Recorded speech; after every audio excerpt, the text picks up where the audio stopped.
tentang kambingnya. Yang satu orang ini punya 99 ekor kambing, yang satu ini hanya punya seekor kambing. Yang 99 ekor kambing ini punya banyak, berkuasa, hartanya lebih banyak daripada yang hanya sekedar punya satu ekor kambing. Karena hartanya lebih banyak, lalu dia bilang, itu kambing satunya udah sini, itu bukan punya saya juga itu. Karena dia banyak, dia juga mengaku-ngaku satu kambingnya itu udah punya dia tuh. Dari 99 biar genap jadi 100. Orang ini mempertahankan hartanya. Oh nggak bisa, ini punya saya. Punyamu 99, punya saya 1. Jangan kamu rebut punya saya, biar genap jadi 100.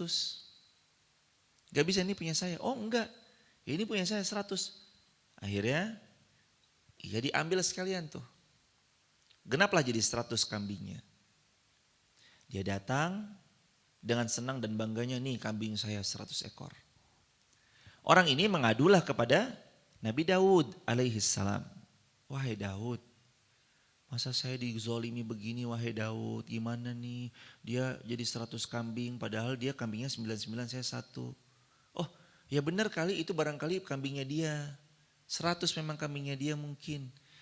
Nah qadar Allah yang terjadi adalah Daud memutuskan si laki-laki yang 99 ini dibenarkannya menjadi 100 dalam kambing yang dimilikinya. Disitulah Allah Subhanahu wa taala mengingatkan Daud alaihissalam. Loh Daud, gak begitu, meskipun memang iya dia banyak kambingnya, tapi kalau emang cuma 99 ya jangan digenepin 100. Kalau emang satu haknya yang satu ini ya biarin satu ini punya dia 99. Jangan mengambil haknya orang-orang yang kecil. Walaupun dia sudah kaya, orang kaya jangan ngambil haknya orang kecil. Sudah Allah lebihkan, sudah Allah luar biasakan dalam bab harta, ya jangan disikat-nyir hak-haknya yang kecil. Allah Subhanahu wa taala ingatkan Daud, lalu Daud tersungkur bersujud dan bertaubat kepada Allah Azza wa Jalla. Ayat ke-24. Fastaghfara rabbahu wa kharra raqi'an wa anab. Ayat 24. Fastaghfara rabbahu, lalu Daud memohon ampun kepada Allah, wa kharra raqi'an wa anaban, lalu beliau bersungkur bersujud kepada Allah Azza wa Jal, wa anab, dan bertaubat kepada Allah. Taubat, hadirin. Tahu apa karakter kuatnya seorang hamba yang makin Allah cinta? Tadi karakternya adalah tawabin, orang-orang yang suka taubat.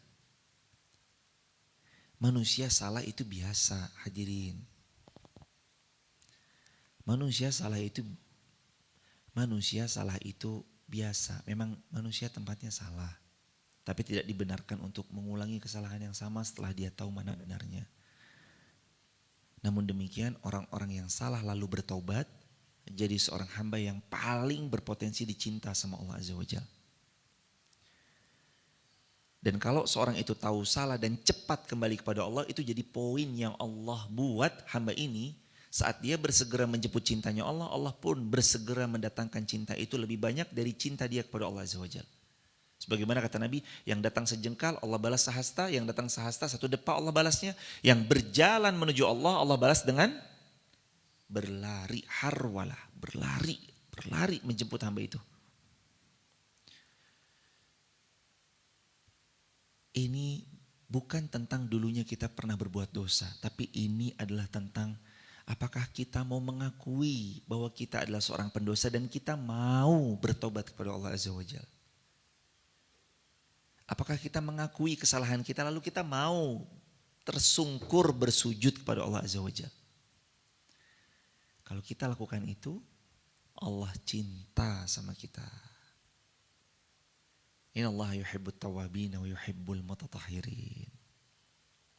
Allah mencintai yang bertobat, Allah mencintai yang memperbaiki diri. Nabi Daud contohnya jemaah. Ya, beliau mengakui, dan ini kadang-kadang susah untuk orang yang di level 5 seperti kemarin. berkuasa, kaya raya, berilmu, sudah hijrah, senior. Kadang sulit mengakui, ya saya salah.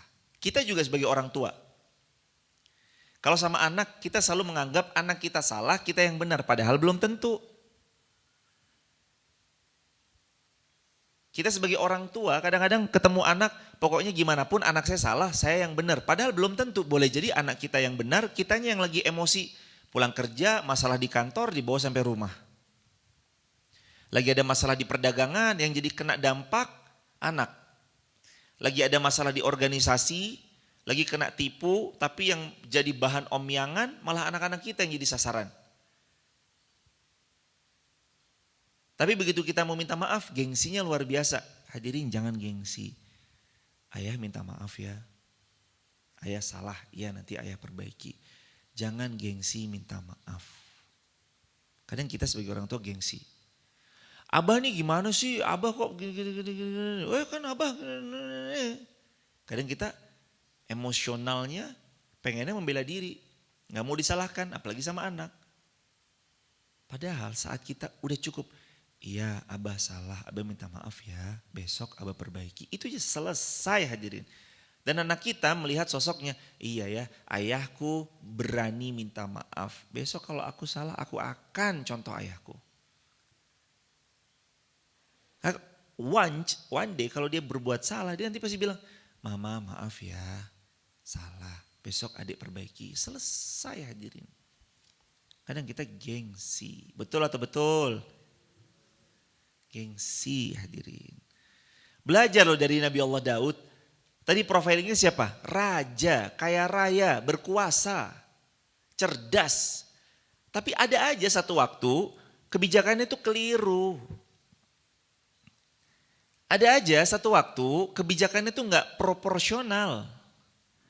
Tapi kalau beliau tahu, aduh kebijakan saya kayaknya salah nih. Aduh keputusan yang saya ambil keliru nih. Beliau tuh cepat-cepat. Kharra raki'an, cepat tersungkur bersujud, wa anaba, dan bertaubat kembali ke Allah. Ya Allah maafin saya, ya Allah maafin saya, Allah. Allah suka nih hamba yang model begini. Kalau tahu salah jangan malah ngeles.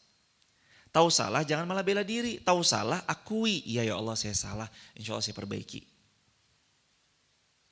Kunci baiknya seseorang itu ada di ayat yang hadirin sudah hafal semuanya. Ini bagus banget ayatnya.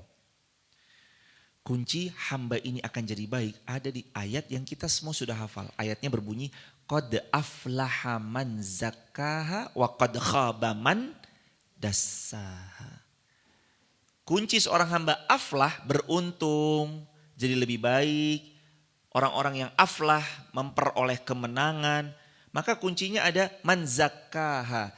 Ada di saat dia terus mau mengintrospeksi diri, mengakui kesalahan lalu memperbaikinya. Wa qad khaba man dassaha, dan sungguh tidak akan pernah berubah, gak akan kemana-mana, justru adalah kerugian yang sangat besar. Man dassaha, kalau dia gak mau memperbaiki dirinya, dia pasti rugi. Rugi sekali. Jadi kunci supaya kita lebih baik, hendaknya kita terus melihat diri kita lalu kita bermuhasabah. Kunci kita mau dapat kemenangan, muhasabah, evaluasi. Muhasabah, evaluasi. Dalam bahasa dunia pekerjaan, ya evaluasi. Tolong dong dievaluasi. Tolong ini apakah tercapai target kita hari ini ataukah tidak? Coba dilihat dong. Apa evaluasinya? Evaluasinya per 3 bulan ada kuarter pertama, kuarter kedua, 3 bulan pertama, 3 bulan kedua, 3 bulan ketiga, 3 bulan keempat. Ganti tahun lagi, evaluasi lagi. Apa yang sudah di-achieve, apa yang belum, kendalanya kenapa, evaluasi lagi. Itu orang bagus ya, kalau evaluasi terus itu bagus. Kunci seseorang yang akan terus bertumbuh, dia evaluasi.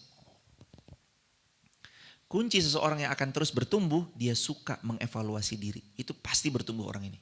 Qad aflaha man zakkaha. Allah janji, orang-orang yang terus mengevaluasi, dia akan Allah beri kemenangan. Aflah, keberuntungan. Kesuksesan, keberhasilan. Kuncinya evaluasi. Zakkaha, terus memperbaiki diri.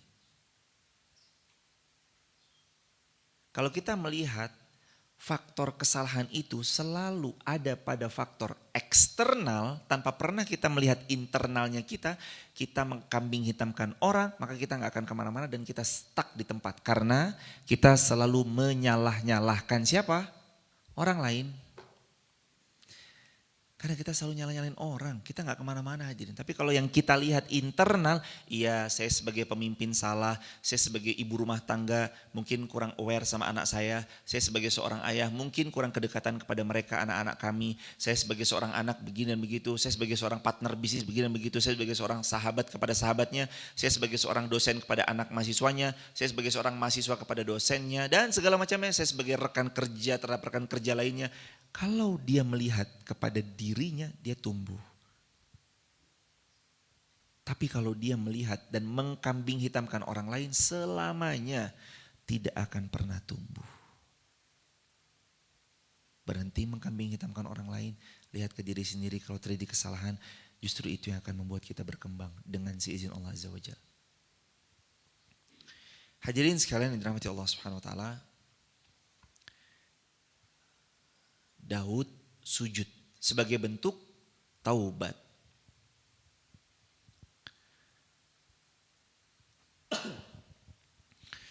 Sayyiduna Abdullah bin Abbas beliau berkata, Rasulullah SAW bersujud ketika membaca surah Sad, lalu beliau bersabda, sajadaha Dawud alaihi salam taubatan wa nasjuduha syukra. Kata Nabi, Daud itu sujud dan sujudnya Nabi Daud sebagai bentuk taubat kepada Allah Azza wa Jalla. Dan sedangkan kita sujud kepada Allah sebagai wujud rasa syukur kepada Allah. Daud bersujud untuk bertaubat. Itu syariatnya pada zaman Nabi Allah Daud alaihissalam. Kan syariat-syariat para nabi itu kan berbeda-beda ya hadirin. Nah, syariat-syariat itu disempurnakan oleh Islam rahmatan lil alamin. Berlaku sampai hari kiamat. Jadi syariat Nabi Daud kala itu Nabi Daud bersujud untuk bertaubat. Kita bersujud untuk bersyukur kepada Allah. Makanya kalau ada satu kesyukuran biasanya ditandai dengan selebrasinya, yaitu dengan sujud. Anak keterima, senangnya bukan main, sujud. Mas-mas, mbak-mbak, coba perhatikan ini ya. Mas-mas yang masih muda nih, azar, mas-mas yang lain. Yang gak bisa disebut satu persatu.